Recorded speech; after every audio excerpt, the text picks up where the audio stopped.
आयुक्तालय कॉलेज शिक्षा राजस्थान के इस प्लेटफॉर्म ज्ञान सुधा सक्सेस साथी में आपका एक बार फिर से स्वागत है। आइए आज हम करते हैं जैम केमिस्ट्री के एमसीक्यूज जो कि स्टीरियो केमिस्ट्री के ऊपर बेस्ड है और उनका देखेंगे हम इजी एक्सप्लेनेशन। इससे पहले कि हम पहला क्वेश्चन करें, आइए रिवाइज कर लेते हैं अपने नॉलेज को जो कि एलिमिनेशन रिएक्शन से संबंधित है।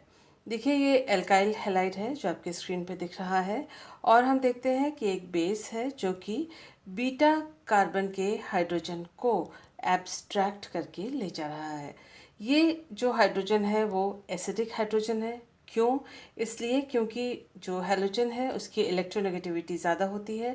कार्बन हाइड्रोजन बंद के इलेक्ट्रॉन ये अपनी ओर खींच लेता है क्योंकि ये ज़्यादा इलेक्ट्रोनेगेटिव है। इस कार्बन पर इलेक्ट्रॉन की कमी होती है जो यहाँ से वो खींचने की कोशिश करता है।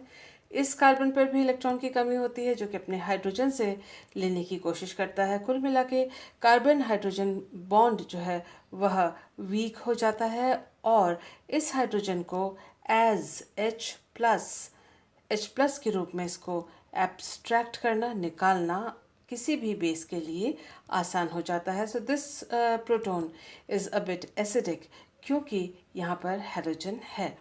अब इसने इसको एब्स्ट्रैक्ट किया और इस कार्बन हाइड्रोजन बॉन्ड के इलेक्ट्रॉन्स इन कार्बन कार्बन के बीच में चले गए और सिंगल बॉन्ड की जगह जो पहले सिंगल बॉन्ड था अब वो हो जाएगा डबल बॉन्ड। और साथ ही हम देख रहे हैं इस कार्बन और हैलोजन के बॉन्ड के इलेक्ट्रॉन्स ब्रोमो या हेलो ग्रुप अपने साथ लेके Br- की तरह चला जा रहा है, एलिमिनेट हो रहा है। तो एक एलिमिनेट हुआ हाइड्रोजन, एक हुआ ब्रोमो और इन दोनों कार्बन के बीच में सिंगल बॉन्ड की जगह आ गया है डबल बॉन्ड। तो ये है एलिमिनेशन और ये है E2 एलिमिनेशन जिसमें अल्फा और बीटा से एक एक एटम एलिमिनेट हो गया और सिंगल बॉन्ड की जगह यहाँ पर डबल बॉन्ड आ गया, ये हमें मालूम है। E2 एलिमिनेशन है यह है क्योंकि ये एक बेस कैटलिस्ट के द्वारा ये इनिशिएट किया जाता है, इसके द्वारा ये होता है प्रोसेस, ये रिएक्शन होती है। इसके अलावा अगर ये जो E2 एलिमिनेशन उसकी स्टीरियो केमिस्ट्री कैसी होनी चाहिए, एंटी, यानी ये जो ग्रुप है और ये जो ग्रुप है ये दोनों जब एलिमिनेट हो रहे हों एक दूसरे के 180 डिग्री ऑपोजिट हों तो बेहतर एलिमिनेट होंगे, वरना नहीं, वो रिएक्शन हो जाएगी स्लो या फिर नहीं हो पाएगी। एलिमिनेशन अगर हम साइक्लोहेक्सेन के अंदर देखें तो इसको बहुत बढ़िया तरीके से समझ सकते हैं। देखिए कि E2 elimination can occur only when the leaving group is axial.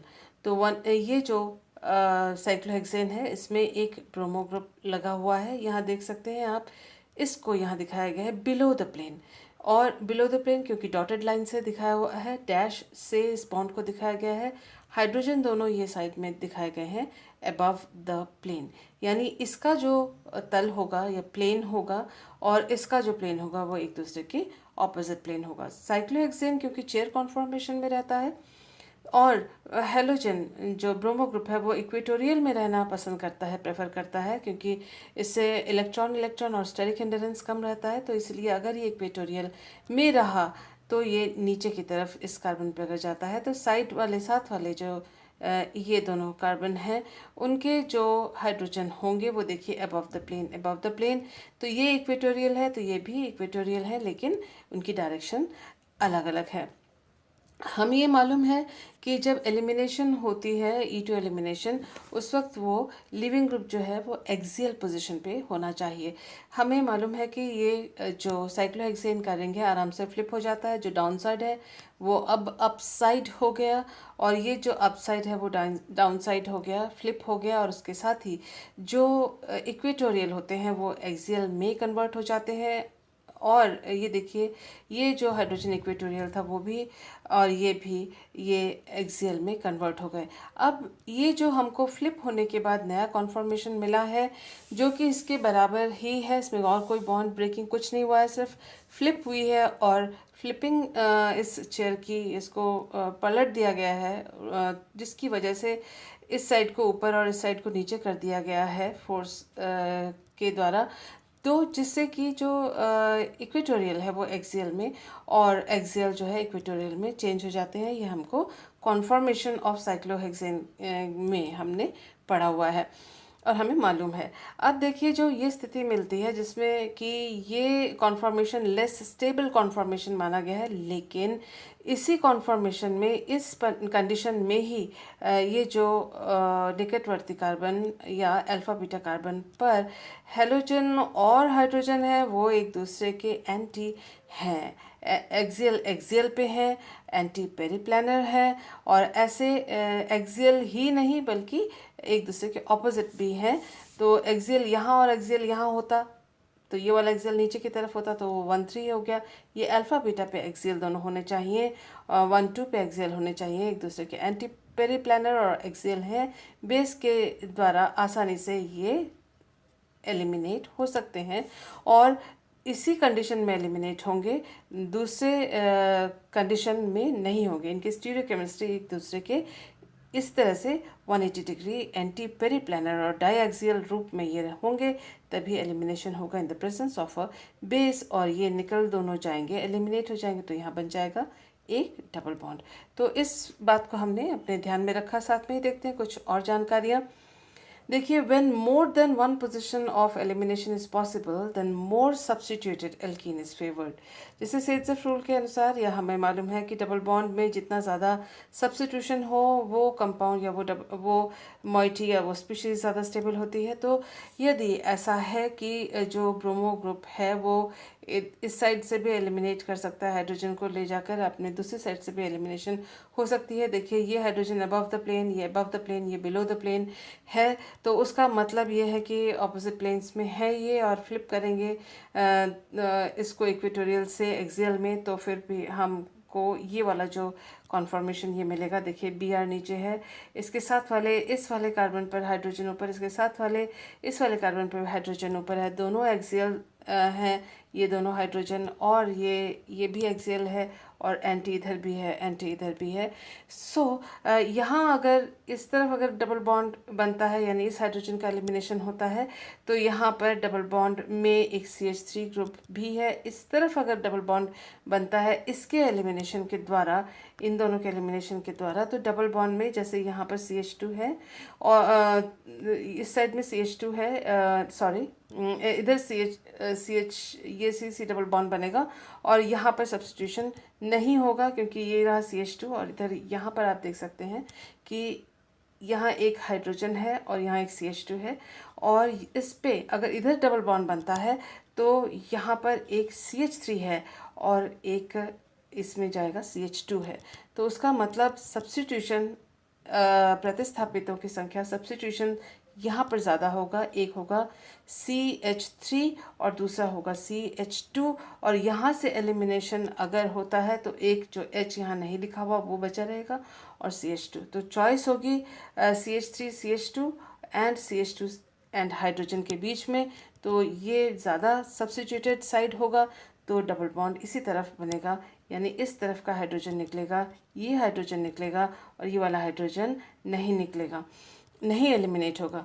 तो उसका मतलब है कि अगर एक से अधिक दिशा में, इधर से भी एंटी, इधर से भी एंटी इस ब्रोमो के, तो कौन सा हाइड्रोजन निकलेगा? हाइड्रोजन इस प्रकार से निकलेगा ताकि जो बनने वाला एल्कीन है उस पर प्रतिस्थापितों की संख्या ज़्यादा है। अगर डबल बॉन्ड यहाँ बनता तो फिर एक हाइड्रोजन और एक CH2 लगता, जबकि यहाँ डबल बॉन्ड बना है तो यहाँ देखिए एक CH2 है, एक CH3 है, तो सब्स्टिट्यूएंट्स जो है यहाँ ज़्यादा है, सो दिस इज़ फेवर्ड।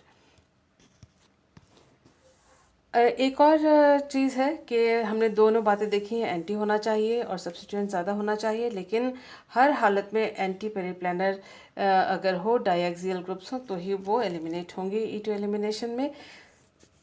और इसके लिए यदि डबल बॉन्ड जो है, डबल बॉन्ड अधिक प्रतिस्थापित न भी बने तो भी जो सबसे स्ट्रॉन्ग कंडीशन है वो है H और Br जो है वो एंटी पेरिप्लानर एक दूसरे के अपोजिट होने चाहिए। इस एग्जाम्पल को देख लेते हैं।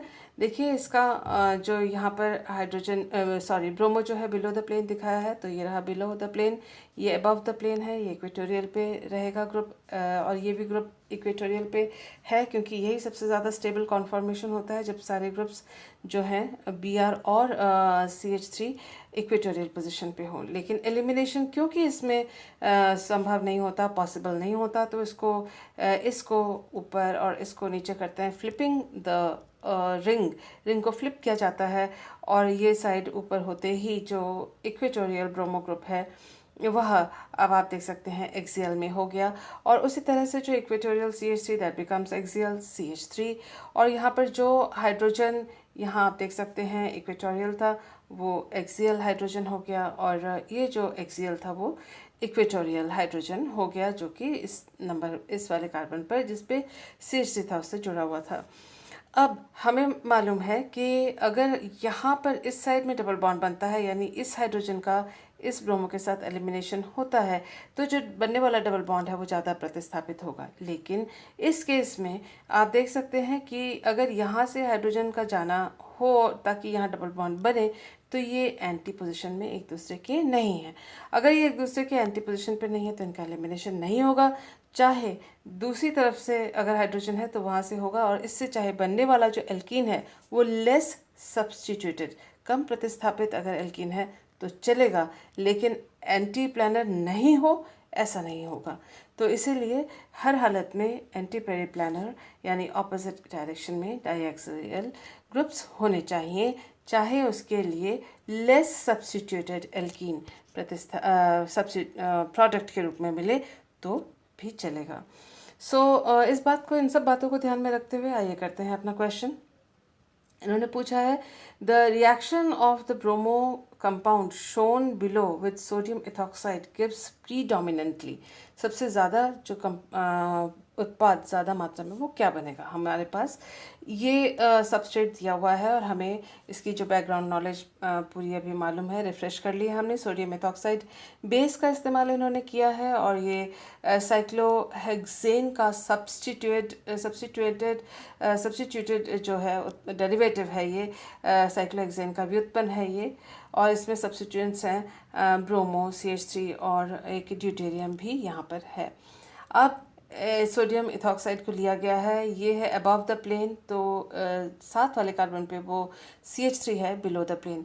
तो क्योंकि हमको एलिमिनेशन करनी है इसमें से, और हम देख सकते हैं कि देखिए डबल बॉन्ड, ये सारे डबल बॉन्ड वाले कंपाउंड हमको बनाए प्रोडक्ट में हमें ऑप्शन में दिए हुए हैं, तो जाहिर सी बात है कि एलिमिनेशन होगा, और एलिमिनेशन होगा तो BR जो है एक्सियल पे होना चाहिए।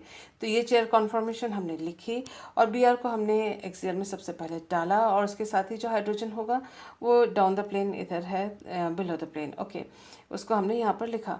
अब साथ वाले कार्बन पर जो CH3 है वो बिलो द प्लेन है, तो अगर ये एक्सियल है अब अबव द प्लेन, तो साथ वाला ये भी एक्सियल होगा, वो है बिलो द प्लेन। इसका मतलब इस तरफ तो हाइड्रोजन बिलो द प्लेन या एंटी पेरिप्लानर हाइड्रोजन इधर नहीं है, यानी ये जो हाइड्रोजन है वो एक्सियल है और उसके एंटी पे नहीं है, ये रास्ता तो हो गया ब्लॉक। और दूसरी तरफ जो है यहाँ इन्होंने दिया हुआ है hydrogen is below deuterium is below the plane, deuterium ये इक्वेटोरियल और ये एक्सियल, अगर ये अप है तो डाउन भी एक्सियल ही होगा, तो नीचे की तरफ होगा ड्यूटेरियम जो लिखा हुआ है। और इन्होंने दिखाया है कि above the plane is hydrogen, तो अबव द प्लेन तो यहाँ पर साथ वाले 1 2 में अगर दोनों अबव द प्लेन हैं तो एक एक्सियल और एक इक्वेटोरियल होता है, हमको वो मालूम है। तो ये जो हाइड्रोजन है वो इक्वेटोरियल होगा ही, क्योंकि साथ वाले कार्बन पर हैं, और साथ वाले कार्बन पर अगर दोनों ग्रुप्स ऊपर की तरफ हैं तो एक होता है एक्सियल और दूसरा होता है इक्वेटोरियल, ये हमको मालूम है।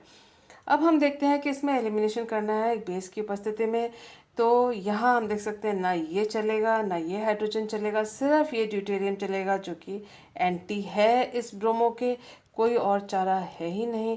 तो ऐसा डबल बॉन्ड बनेगा जो कि ड्यूटेरियम के बगैर होगा, और जिस तरफ CH3 है वो वाला साइड सिंगल बॉन्डेड होगा, तो वो हम देख रहे हैं कि देखिए इसमें ड्यूटेरियम है क्रॉस हुआ, इसमें ड्यूटेरियम है क्रॉस हुआ, इसमें ड्यूटेरियम है क्रॉस हुआ, इसमें ड्यूटेरियम है क्रॉस हुआ।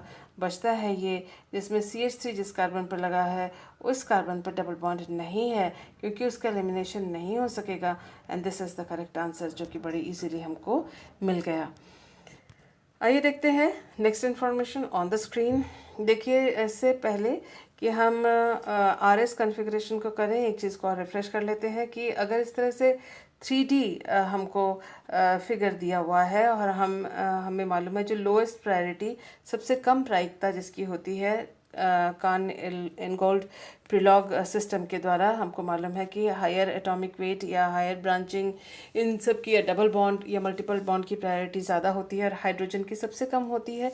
ये चीज़ हमको पहले से मालूम है। और अगर इस तरह से हमको हमें फॉर्मूला दिया हुआ हो 3D, तो उसमें जो सबसे लोएस्ट प्रायोरिटी होती है उसको जो देखने वाला ऑब्जर्वर होता है, ये देखो आंख बनाई हुई है, आई यहाँ पर बनाई हुई है, एक और आंख यहाँ बनाई हुई है, यानी यहाँ से देखा जा रहा है। लोएस्ट प्रायोरिटी को अपने से दूर रखा जाता है। अगर यहाँ से देखा जा रहा है तो लोएस्ट प्रायोरिटी को दूर रखा जाता है। अगर हम यहाँ से देख रहे हैं तो हमारे लेफ्ट हैंड साइड में C है, तो ये देखिए लेफ्ट में C है और राइट में जो है वो B है, तो ये हमने राइट में B लिखा। और हमें ये मालूम है कि जब हम इसका RS कॉन्फ़िगरेशन पता करते हैं, ऐसे में हम जो लास्ट प्रायोरिटी होती है उसको हम तो करते हैं इग्नोर, और बाकी को हम, जैसे यहाँ पर A की फर्स्ट प्रायोरिटी है, B की सेकंड है, C की कम है, उसी हिसाब से ABCD नाम इनको दिया हुआ है। तो ये अगर क्लॉकवाइज अरेंज्ड है तो ये होगा R कॉन्फ़िगरेशन, और एंटी क्लॉकवाइज अरेंज है तो होगा S कॉन्फ़िगरेशन। तो इस तरह से हम R और S को निकालते हैं, ये ध्यान में रखते हुए कि जो लोएस्ट प्रायोरिटी है उसको हम इग्नोर करते हैं, बाकी के अरेंजमेंट को देखते हैं। एक तो ये बात हमें याद कर लेनी है। दूसरी बात ये याद कर लेनी है कि मान लो हमें इस तरह से 4 ग्रुप्स दिए हुए हैं और हम उसकी प्रायोरिटी को निकाल लेते हैं। हमें मालूम है कि प्रायोरिटी में जो हाइड्रोजन है वो सबसे लोएस्ट है। यहाँ पर हमने देखा इस कार्बन के साथ सीधे ऑक्सीजन बॉन्डेड है, तो ये ग्रुप OH ग्रुप का हाई प्रायोरिटी है। यहाँ C के साथ डबल बॉन्ड O है, तो ये नंबर 2 इसको लगेगा जो कि लिखा हुआ है। 4 तो इसका है ही, और नंबर 3 इसका पड़ेगा क्योंकि इसकी ज़्यादा है और इसकी कम है, क्योंकि यहाँ पर सिंगल बॉन्ड OH है, यहाँ पर double bond C double bond O है।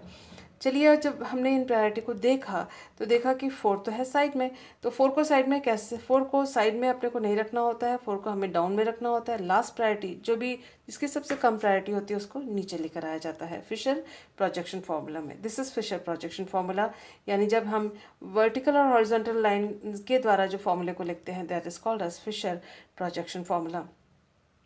तो अब हम देखें कि इसको नीचे किस तरह से ला सकते हैं। 2 तरीके हैं, एक तो डबल एक्सचेंज किया जाए, यानी 2 ग्रुप्स की अदला बदली 2 बार की जाए। एक बार अदला बदली करने से हमको इनैंशियोमर या मिरर इमेज मिलता है, 2 बार अदला बदली करते हैं तो हमको identical compound, same to same compound मिलता है। अगर हम वो ना करना चाहें तो दूसरा तरीका ये है, मान लीजिए आपने इसको एक हाथ से पकड़ लिया, दूसरे हाथ से आपने इस कार्बन को स्टीयरिंग की तरह घुमाया, गाड़ी की स्टीयरिंग की तरह घुमाया। इसको आपने फिक्स करके एक हाथ से पकड़ लिया, इसकी स्थिति वहीं बनी रहे, और दूसरे हाथ से इसको आपने स्टीयरिंग की तरह इस तरह से घुमाया कि ये जो 4 है वो नीचे आ जाए, तो बाकी ये तीनों जो ग्रुप हैं वो घूम जाएंगे। अगर 4 नीचे आ जाता है जैसे कि ये, तो फिर हम देखते हैं कि जो तीसरे नंबर का ग्रुप है वो इधर, क्योंकि हम क्लॉकवाइज घुमा रहे हैं तो सॉरी एंटी क्लॉकवाइज घुमा रहे हैं, तो ये घूमकर इधर चला जाएगा। उसका मतलब जो 3 की पोजीशन होगी वो ये आ जाएगी। इसी तरह से हमने देखिए एंटी क्लॉकवाइज इस हाइड्रोजन को यूँ घुमा के नीचे लेकर आए थे, तो यहाँ जो 1 था उस घुमाव के साथ, उस रोटेशन के साथ ये 1 जो है 4 की पोजीशन पे यहाँ पर आ जाएगा, जो कि आप ये देख रहे हैं। तो इस पूरे को हमने घुमाया कुछ इस तरह से कि इसको हमने फिक्स रखा एक हाथ से, दूसरे हाथ से इस कार्बन के इन तीनों ग्रुप्स को घुमाया ताकि जो 4 है वो नीचे आ जाए, that is anti clockwise movement in this case. तो ये 4 आ गया यहाँ पर, 3 आ गया यहाँ पर, 1 आ गया यहाँ पर, और 2 अपनी जगह पे फिक्स रहा जैसे कि हमने कहा था। अब हम इस 4 को इग्नोर करेंगे और देखेंगे बाकी जो ये 3 हैं वो किस प्रायोरिटी के हिसाब से हैं, क्लॉकवाइज या एंटी क्लॉकवाइज। क्लॉकवाइज हो तो R एंटी क्लॉकवाइज हो तो S, तो ये रहा 1 and then 2 and 3, so it is R configuration because it is clockwise. इसी तरह से हमने इसका भी निकाला, और ये जो इसको रोटेट, इसको फिक्स करके इसको रोटेट इस तरह से किया इस वाले को कि आप देख सकते हैं एंटी क्लॉकवाइज इसको हमने रोटेट, सॉरी इसको क्लॉकवाइज रोटेट किया है, और क्लॉकवाइज इस तरह से रोटेट किया है कि हाइड्रोजन जो लास्ट प्रायोरिटी का है वो नीचे आ जाता है, और ये जो है ग्रुप ये यहाँ चला आया है, और ये 1 है जो यहाँ पर आ गया है। तो we have rotated it anti clockwise नीचे वाले कार्बन को कुछ इस तरह से कि ऊपर वाले कार्बन को हमने फिक्स रखा अपने दूसरे हाथ से, और हमको जो उसका पोजीशन मिलता है, ये दोनों जो फॉर्मूले हैं वो एकदम बराबर हैं, जैसे कि ये दोनों एकदम आइडेंटिकल थे। 4 को हमने इग्नोर किया, बाकी 1 को देखा, बाकी तीनों को देखा। नाइट्रोजन की हाईएस्ट प्रायोरिटी NH2 की हाईएस्ट है, COOH की उसके बाद है, और CH2OH यानी यहाँ पर सिंगल बॉन्ड ऑक्सीजन के साथ उसकी तीसरी प्रायोरिटी बनती है। अब हम देखते हैं कि 1, 2 एंड 3, तो ये हुआ अपना एंटी क्लॉकवाइज डायरेक्शन, और इसी वजह से ये है S कॉन्फ़िगरेशन। सो ये बातें जो हमने हमारे ध्यान में रहनी चाहिए, इन सब को ध्यान में रखते हुए नेक्स्ट क्वेश्चन को हम सॉल्व करते हैं। The absolute configurations at the 2 chiral centers in D-ribulose are। अब इन्होंने 2 chiral center बताए हुए हैं। कौन से chiral center है? एक तो ये है, एक तो दूसरा ये है। This is carbon number 3, this is carbon number 4। वो क्यों? क्योंकि यही 2 कार्बन है जिन पे चारों ग्रुप्स अलग अलग हैं, जैसा कि आप देख सकते हैं। नंबर 3 को लेते हैं हम सबसे पहले। नंबर 3 पे जो ग्रुप्स हैं, देखिए एक हाइड्रोजन है, एक OH है, ये वाला OH यहाँ पर लिखा हुआ है, और उसके बाद आप देख सकते हैं ऊपर है COCH2OH, और नीचे की तरफ है CHOH CH2OH। तो ये चारों ग्रुप 1, 2, 3 एंड 4 ये एक दूसरे से बिल्कुल अलग हैं, और इसी वजह से जो 3 नंबर का कार्बन है, this carbon is a chiral carbon, asymmetric carbon. तो ये ऑप्टिकल एक्टिविटी दिखाएगा, और हमने इसके जो ग्रुप्स हैं इनको मार्क कर दिए। कैसे मार्क किया हमने? दिस इज़ 1, इसकी प्रायोरिटी ऑक्सीजन से कार्बन जुड़ा हुआ है तो नंबर 1 होगी। यहाँ पर C से डबल बॉन्ड हुआ है तो उसके बाद नंबर 2 होगी। यहाँ पर CH के साथ OH है तो ये नंबर 3 होगा, और ये सिर्फ हाइड्रोजन है, सबसे कम इसकी प्रायोरिटी होगी। अब हमको क्या करना था, जैसे कि हमने इससे पहले वाले स्लाइड में देखा था कि इस तरह से इसको घुमाना है, इसको फिक्स रखकर इन तीनों को इस तरह से स्टीयरिंग की तरह घुमाना है कि नंबर 4 जो है वो नीचे की तरफ आ जाए। कैसे करेंगे? तो इसको हमने एंटी क्लॉकवाइज घुमाया है, इसको पकड़कर, ताकि ये तीनों अरेंज हो जाएं। हम देख सकते हैं कि ये 3 घूमकर यहाँ चला गया है, ये रहा।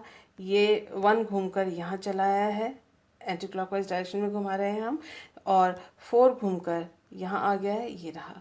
तो इस तरह से हमने इसका जो इक्विवेलेंट पोजीशन है, इसके बराबर का जो कॉन्फ़िगरेशन है, ये उसको हमने निकाला। अब इसमें 4 को इग्नोर करते हैं, और बाकी 3 का अरेंजमेंट जैसा कि आप यहाँ पर देख ही रहे हैं, इट इज़ क्लॉकवाइज 1, 2, 3। सो इसका जो कॉन्फ़िगरेशन होगा R, तो 3 का होगा R। 3 का R कहाँ कहाँ पर है? 3 का R यहाँ है, यहाँ है, यहाँ नहीं है, और यहाँ नहीं है।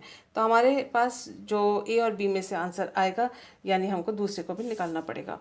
दूसरे को हमने लिखा है ठीक उसी तरह से। ये जो H है इसकी प्रायोरिटी है 4, ये जो OH है यहाँ पर लिखा है उसकी प्रायोरिटी है 1, और हम देख सकते हैं कि इसकी प्रायोरिटी होगी 3 और इधर की प्रायोरिटी होगी 2, क्योंकि यहाँ पर C के साथ OH है, तो यहाँ पर C के साथ OH और C डबल बॉन्ड O है, तो ये इसकी प्रायोरिटी होगी नंबर 2।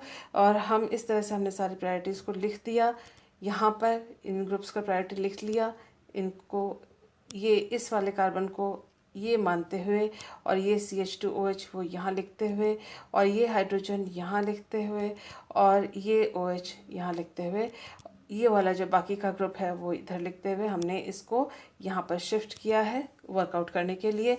हम देख सकते हैं कि इसमें भी 4 जो है साइड में है, 4 नीचे लाने के लिए हमने इसको फिक्स करके रखा एक हाथ से, दूसरे हाथ से स्टीयरिंग की तरह इसको इस तरह से घुमाया एंटी क्लॉकवाइज, ताकि 4 नीचे आ जाए। 4 के नीचे आते ही 3 इधर चला जाएगा जो कि यहाँ, और आप देख सकते हैं, और 1 इधर घूम के चला जाएगा यानी यहाँ पर। So this is the new position जो कि इसके इक्विवेलेंट और एकदम आइडेंटिकल, एकदम बराबर पोजीशन है। अब हम इसको 4 को इग्नोर करते हैं, 1, 2, 3, 4 को 1, 2, 3 को हम देखते हैं। It is again clockwise arrangement, तो उसका मतलब 4 भी जो है वो आर है। हमारे पास आंसर ये है। So option number A is the correct answer for this particular question. तो बहुत आसान था ये। सिर्फ इतनी सी बात है कि अपने को जो प्रैक्टिस करनी होती है थोड़ी सी, और आप 3-4 कंपाउंड को प्रैक्टिस करेंगे तो ही आप जो है बहुत आसानी से इस तरह के क्वेश्चंस को कर सकते हैं। हमारे पास नेक्स्ट क्वेश्चन है, the most stable conformation The most stable conformation of the molecule shown below is correctly represented by। तो ये मॉलिक्यूल हमको दिखाया गया है और हमको ये 4 ऑप्शंस दिए गए हैं कि इनमें से इसका कॉन्फॉर्मेशन करेक्ट वाला कौन सा है। बहुत आसान है। देखिए इसके लिए हमको ये जो 4 ऑप्शंस दिए हुए हैं, इन चारों ऑप्शंस में हमको चेयर कॉन्फॉर्मेशन ही दी हुई है। तो उसका मतलब कि हमें जो इनकी पोजीशन है, रिलेटिव पोजीशन, एक दूसरे से तुलनात्मक उनकी स्थिति क्या है वो हमको पता करनी है, उससे हमें आंसर निकालना है। ये देखिए जो ये बड़ा ग्रुप है ये बिलो द प्लेन दिया हुआ है, उसके कंपैरिजन में ये अबव द प्लेन है और ये अबव द प्लेन है। तल से ऊपर, ये बिलो द प्लेन, तल से नीचे। अब हमें इन कॉन्फर्मेशंस को देखना है। देखिए ये भी ऊपर दिया हुआ है, ये जो आइसोप्रोपाइल ग्रुप है यहाँ पर ऊपर दिया हुआ है, जबकि यहाँ पर नीचे दिया है, फिर यहाँ ऊपर दिया हुआ है, यहाँ ऊपर दिया हुआ है, यहाँ ऊपर दिया है। कोई बात नहीं, इससे कुछ फ़र्क नहीं पड़ता क्योंकि रिंग्स तो फ्लिप होते रहते हैं। हमें ये देखना है कि अगर ये नीचे है तो ये ऊपर होना चाहिए, ये भी ऊपर होना चाहिए, और ये साथ वाले कार्बन पे होना चाहिए, और ये फोर्थ इससे चौथे नंबर कार्बन पे होना चाहिए। बस ये पोजीशन ही अपने को देखनी है। तो सबसे पहले हम देखते हैं कि इसके ऑपोजिट ये है, यानी ये नीचे है तो ये ऊपर है तो ये नीचे, किस में है। तो देखें साथ वाले कार्बन पे ये ऊपर है तो ये नीचे है, तो ये हो सकता है। ये ऊपर है और ये भी ऊपर है, नहीं हो सकता है। यहाँ देखिए ये ऊपर है, ये भी ऊपर है, OH, नहीं हो सकता है। ये ऊपर है और यहाँ ये नीचे है, तो ये हो सकता है। तो हमारे पास जो ऑप्शन अभी बचे हैं वो कौन से हैं वो देख लेते हैं कि ये नहीं हो सकता क्योंकि दोनों OH और आइसोप्रोपाइल ग्रुप एक ही तल पे है, जबकि ये ऑपोजिट में यहाँ पर है, यहाँ सेम है। दूसरा ये भी सेम पे है तो ये भी नहीं हो सकता। उसका मतलब A एंड D में से आंसर है। अब नेक्स्ट हम देखते हैं कि जिस प्लेन पे OH है उसी प्लेन पे मिथाइल ग्रुप होना चाहिए। तो हम देखते हैं कि पहला वाला, इसमें OH नीचे है जबकि Me ऊपर है, तो इन दोनों को तो एक ही प्लेन पे होना चाहिए था। दोनों ही मोटे लाइन से दिखाए गए हैं, यहाँ पर एक ही सेम प्लेन, यहाँ पर ऑपोजिट प्लेन हो गए। तो दिस आंसर इज़ रॉन्ग। तो आंसर डी ही एक ऐसा है जिसमें देखिए आप कि नीचे की तरफ OH है और नीचे की तरफ Me है। So this is the correct answer, answer D. Very easy. So let's do the next question.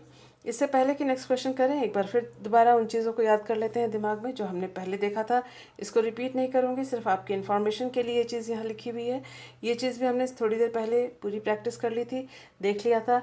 हमें ये मालूम है कि अगर C डबल बॉन्ड C हो तो और इस तरह से सिंगल बॉन्डेड कंपाउंड हो, यहाँ इन दोनों में से इसकी प्रायोरिटी ज़्यादा होगी। क्यों? क्योंकि ये माना जाएगा, देखिए CH इन दोनों के बीच में अगर डबल बॉन्ड है तो उसका मतलब माना जाएगा ये CH लिखा, ये CH2 लिखा हमने इस तरह से, और इस कार्बन के साथ माना जाएगा एक और कार्बन है जो कि यहाँ दिखाया गया है, और इस कार्बन के साथ भी माना जाएगा कि एक और कार्बन है जो कि इसके साथ ये बॉन्डेड है।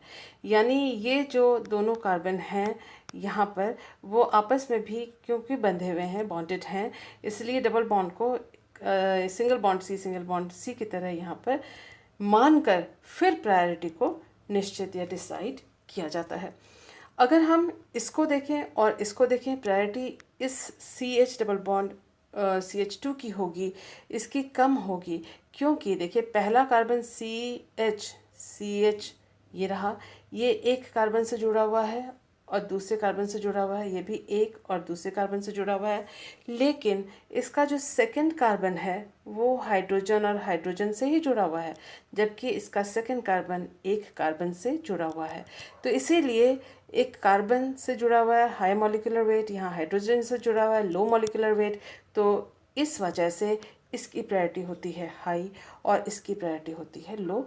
तो ये बात अपने को एक्स्ट्रा और जान लेनी है। इन सभी ये और ये तीनों बातों को ध्यान में रखते हुए आइए करते हैं अपना नेक्स्ट क्वेश्चन सॉल्व। और इन्होंने इसमें पूछा हुआ है कि ये जो कंपाउंड दिया हुआ है, क्वेश्चन यहाँ से दिख नहीं रहा आपको, लेकिन जो पूछा गया था मैं आपको बता देती हूँ कि ये कंपाउंड हमको दिया हुआ है और पूछा है कि इन चारों ऑप्शन में से which is the correct option for this particular compound. तो ये तो तय है कि ये एसिमेट्रिक है क्योंकि सारे ग्रुप्स इसके अलग अलग हैं। हम इसके जो ग्रुप्स की प्रायोरिटी इन्होंने खुद ही ने यहाँ पर दे रखी है और पूछा कि कौन सी प्रायोरिटी है। देखिए CH2OH, ये CH2OH है जो कि लिखा हुआ है। CH2OH की प्रायोरिटी सबसे ज़्यादा होगी क्योंकि CH2 के बाद OH लिखा हुआ है। तो ये सारों के सारे जो फर्स्ट में सही हैं। फर्स्ट को ऑप्शन को देखें इस को तो सब एक जैसे लग रहे हैं। सेकंड देखा इन्होंने, देखिए इन्होंने दिया हुआ है CH2 की प्रायोरिटी उससे कम है और यहाँ पर दिया हुआ है C डबल बॉन्ड की प्रायोरिटी उससे कम है, ये और ये दिया हुआ है। हमें मालूम है कि जहाँ अभी हमने देखा था कि जहाँ H डबल बॉन्ड CH2 है और CH3 ट्वाइस है, इन दोनों में इसकी प्रायोरिटी होती है हाई। तो हमें मालूम है कि इसके बाद इसका नंबर नहीं आएगा, प्रायोरिटी में डबल बॉन्ड का नंबर आएगा और डबल बॉन्ड से कम होगा CH3 ट्वाइस का प्रायोरिटी। अगर ये है तो पहला ऑप्शन और लास्ट ऑप्शन तो हो जाता है कैंसिल, क्योंकि ये दोनों B और C में ही ये दिखाया गया है कि CH डबल बॉन्ड CH2 की priority CH single bond CH3 twice की प्रायोरिटी से ज़्यादा है। तो इसमें ये चीज़ देखी हुई है। लास्ट प्रायोरिटी CH3 की है, वो हमको मालूम ही है। अब हमने इसके नंबर लगा दिए 1 2 3 4 करके, और नंबर लगा दिए हमने ऑब्जर्वेशन में यहाँ से देखा। अब देखिए ये जो 4 नंबर है वो पीछे नहीं है, इसीलिए हमने यहाँ से देखकर अगर ऑब्जर्व यहाँ कर रहे हैं तो उसको फिशर प्रोजेक्शन फॉर्मूले के रूप में लिखा। तो हमारे लेफ्ट हैंड साइड में अगर हम यहाँ से देखते हैं तो हमारे बाईं हाथ में लेफ्ट हैंड में 4 नंबर है, तो हमने लेफ्ट हैंड में 4 लिखा। राइट हैंड में 2 है तो राइट हैंड में हम 2 लिखा। ऊपर हमारे 1 है, ये हमने 1 लिखा और नीचे की तरफ 3 लिखा, ये रहा। तो इस तरह से हमने पहले इसको कन्वर्ट किया। कन्वर्ट करके हमें मिला 4 इस साइड में।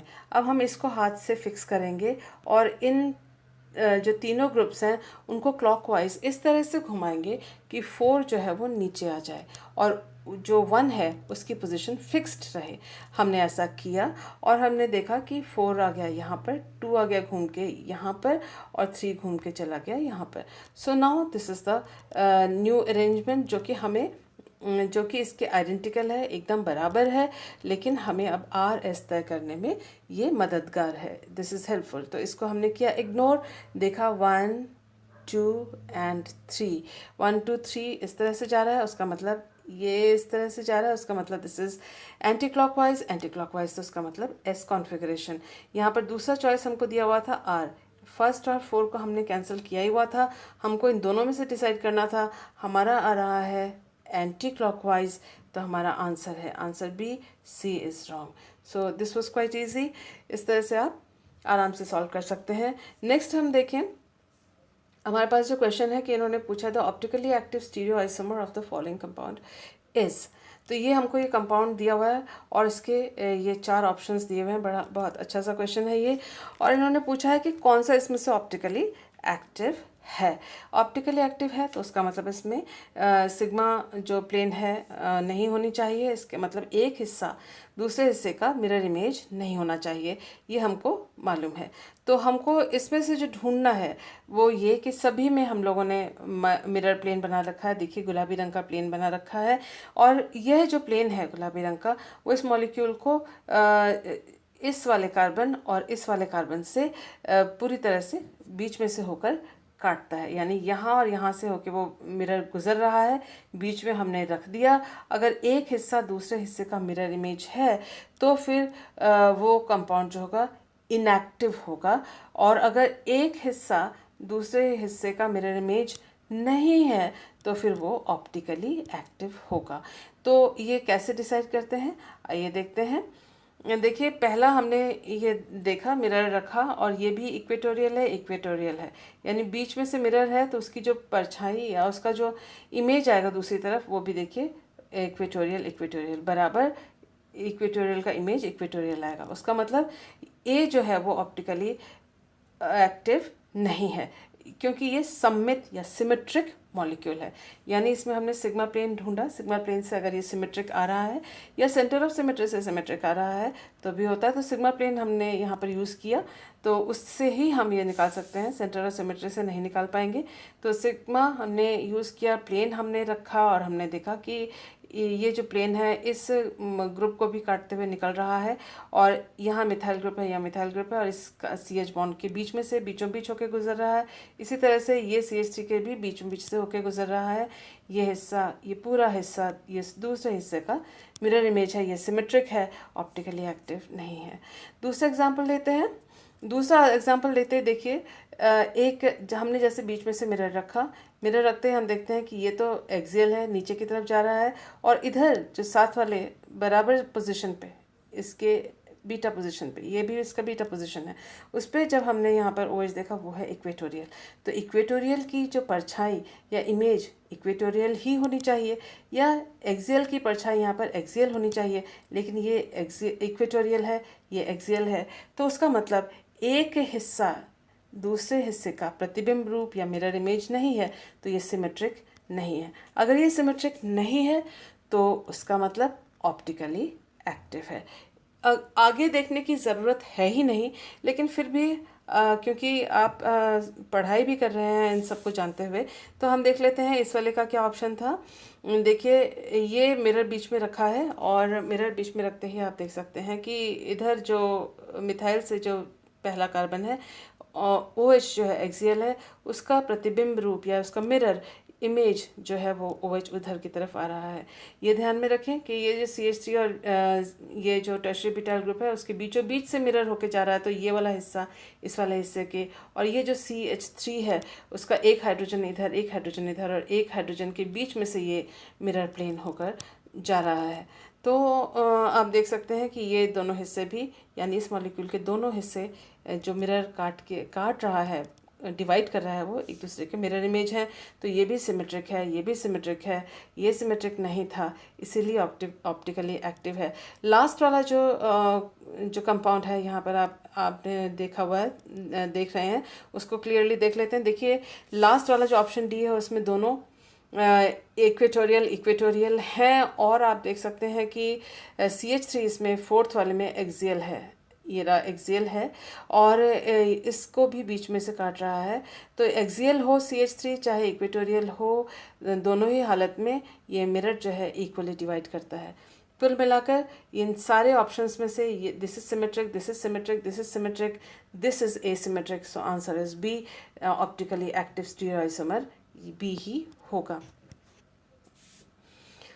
Let's do the next question. The correct sequence of relationships between compounds of the following pairs 1 to 4 is.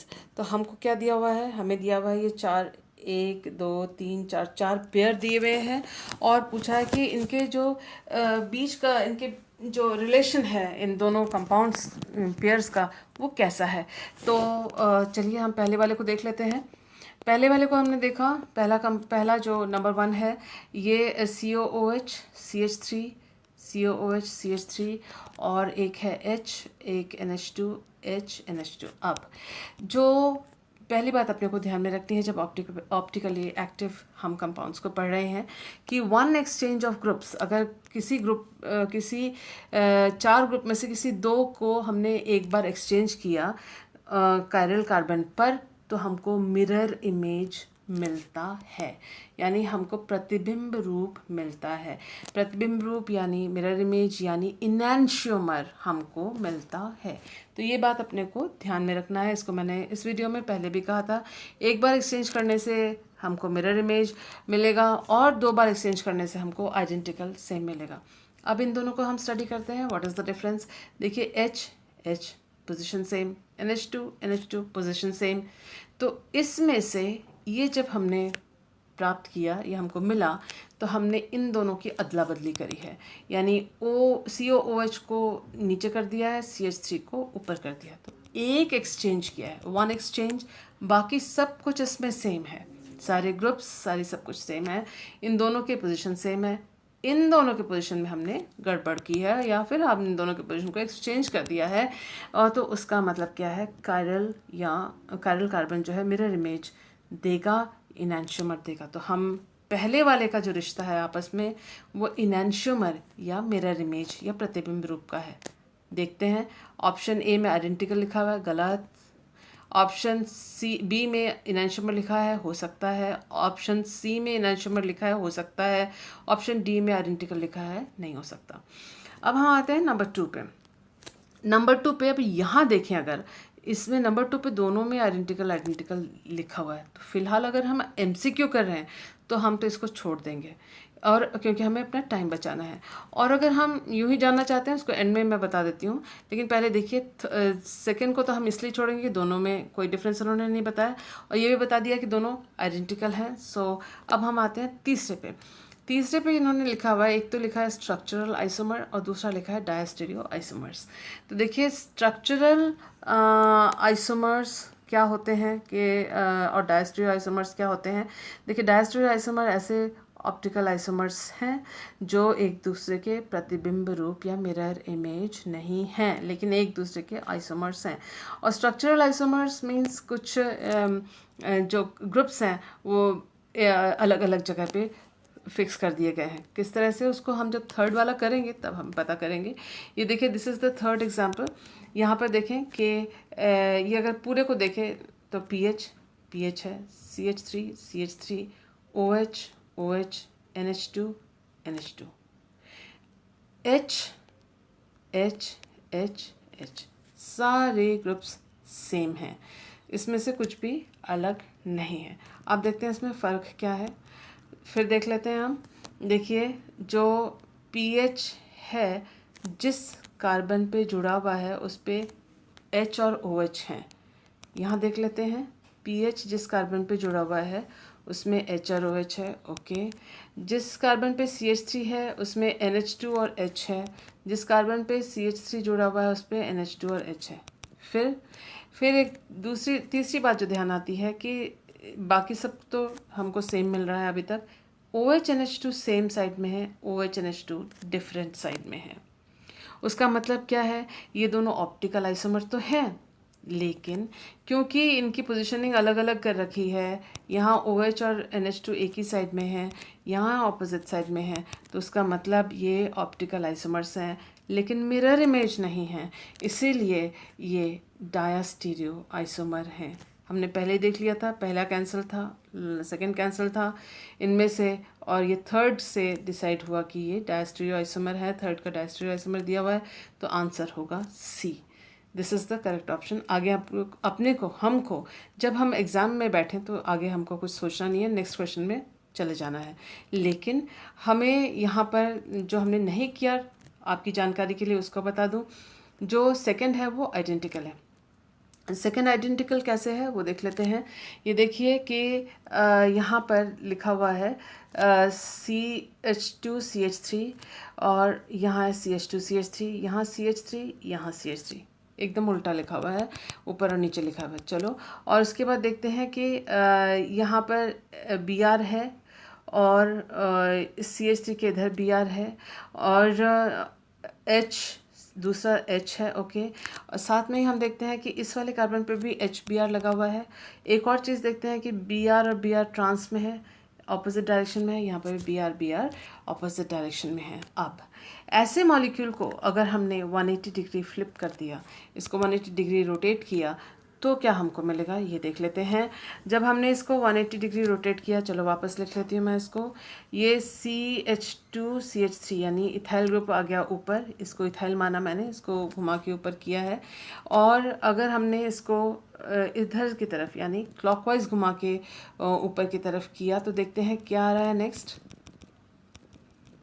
उसी को लिखेंगे। क्लॉकवाइज हम इसको घुमाएंगे, इसको क्लॉकवाइज घुमाएंगे और ऊपर आएगा इथाइल ग्रुप, नीचे आ जाएगा मिथाइल ग्रुप यानी CH3, और ये जो ग्रुप है ब्रोमो जो है, जब हम इसको 180 घुमाएंगे तो ये कहाँ जाएगा, ये ऊपर की तरफ जाएगा, यहाँ जाएगा ब्रोमो, ये घूम कर यहाँ जाएगा।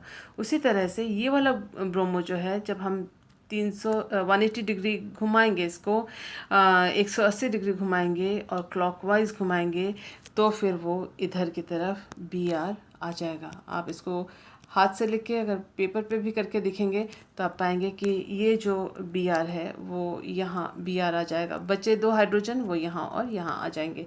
अगर हम इसको और इसको कंपेयर करें तो हम देखेंगे दोनों सेम टू सेम है। माइंडेड, ये हर के लिए नहीं होता, ये इस तरह से डबल बॉन्ड वाला जो सिमेट्रिकल इस तरह से जो कंपाउंड है उसके लिए होता है। आप अगर इसको घुमा के यूँ करना चाहें या दूसरे ग्रुप्स को घुमा के करना चाहें, उन पे नहीं होगा।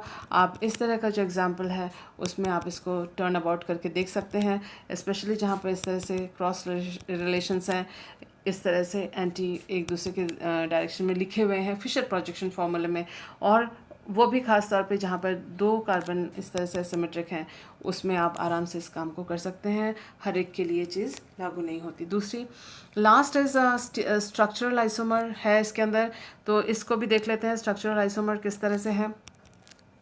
देखिए ये CH2CH3 है और उसके साथ वाले कार्बन पर Cl है। तो हम देख लेते हैं यहाँ CH2CH3 है, उसके साथ वाले कार्बन पर Br है। हालांकि देखने में लगता है BrCl एक तरफ है, BrCl एक तरफ है, लेकिन नहीं।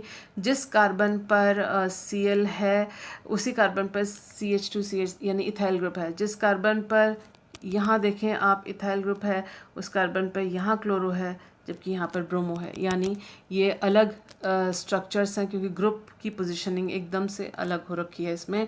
तो these are called as structural isomers. तो इस तरह से हमने इसको सॉल्व किया था और हमने सिर्फ इसको देखा था और इसको इग्नोर किया था और इसको देखकर ही हम इसको सॉल्व कर सकते थे। बाकी जो इन्फॉर्मेशन है वो जानकारी के लिए थी। So I hope you have enjoyed this video. Thank you for being with me.